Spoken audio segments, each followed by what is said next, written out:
Bismillah wassalatu wassalam ala rasulillah wa ba'd. On continue, Inch'Allah, l'explication du commentaire du poème de Al-Bayquniya dans la terminologie du hadith. On avait vu dans le cours passé le hadith mu'an'an ainsi que le hadith mubham. Donc on rappelle, le hadith mu'an'an, c'est le hadith où les rapporteurs utilisaient le terme an fulan, donc an quelqu'un, d'an quelqu'un.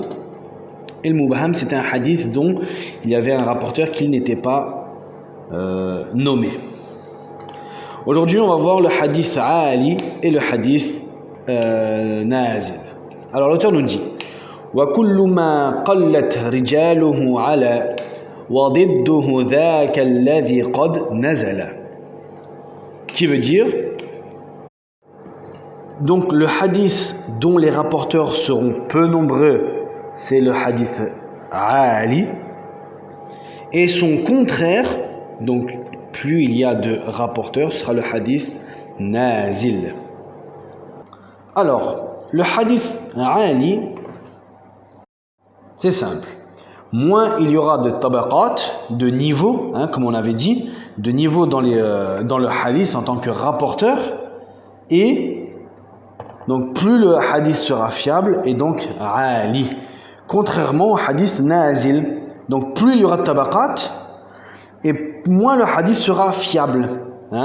Forcément, une parole qui a été entendue par 3 personnes, et donc on a l'information au bout de 3 personnes, sera plus fiable que une information qui a été entendue par 20 personnes, et donc l'information sera forcément moins fiable. Il y a pu avoir des changements, il y a pu avoir des mauvaises interprétations, et ainsi de suite. Voilà ce que c'est que le hadith ali et nazil. Le hadith ali, c'est celui qui aura moins de tabaqat, de niveau, moins de rapporteurs qui a entendu d'un autre rapporteur qui a entendu, ainsi de suite. Et le nazil, c'est son contraire, plus il y aura de rapporteurs. Et donc cette dénomination, ali ou nazil, il peut être avec un hadith d'un même sens ou de hadiths qui sont contradictoires. Là, c'est simplement sur la chaîne de transmission.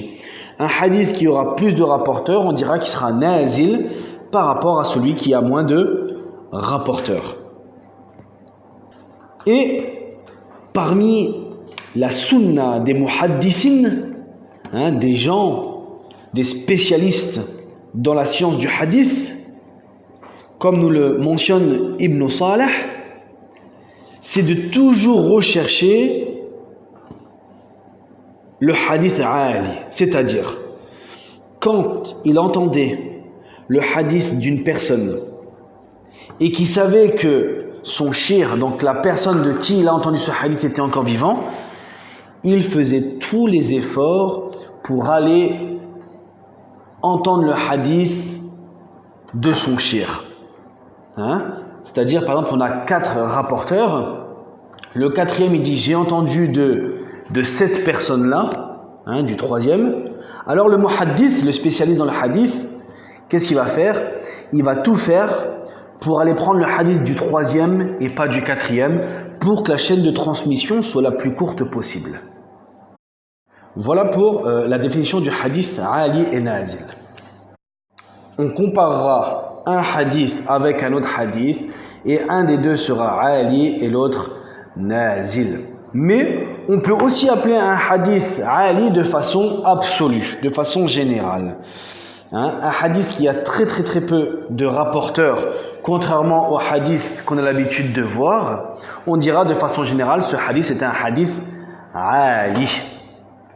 Car ces rapporteurs sont...